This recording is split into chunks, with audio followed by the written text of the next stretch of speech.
যুবলীগের উদ্যোগে পালিত হয়েছে আন্তর্জাতিক মাতৃভাষা দিবস।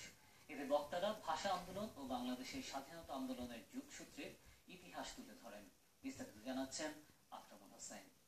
লিডসের স্থানীয় জিরা রেস্টুরেন্টে গত রবিবার লিডস আওয়ামী লীগ ও যুবলীগের উদ্যোগে উদযাপিত হল আন্তর্জাতিক মাতৃভাষা দিবস মহান 21শে ফেব্রুয়ারি।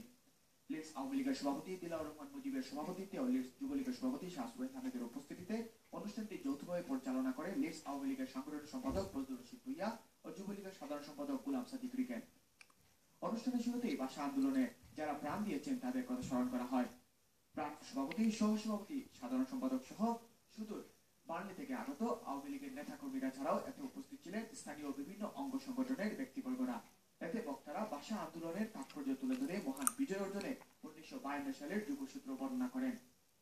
সভাপতি তার বক্তব্যে উপস্থিত নতুন প্রজন্মকে লক্ষ্য করে বলেন, সালাম, বরকত, রফিক যেভাবে নিজের প্রাণ বিসর্জন দিয়ে মায়ের ভাষা বাংলাকে রক্ষা করেছিল, তদ্রুপ মুক্তিযুদ্ধের বিপক্ষের শক্তির নিকট থেকে বাংলাদেশের ভাবমূর্তি কোনোভাবে যাতে নষ্ট না হয়, সেজন্য তরুণ প্রজন্ম তথা আওয়ামী লীগ ও যুবলীগকে একসাথে কাজ করার জোরালো দাবি করেন। সভা শেষে এক মনোজ্ঞ সাংস্কৃতিক অনুষ্ঠানের আয়োজন করা হয়। লিডস থেকে আকরামুল হোসেন, বাংলা টিভি।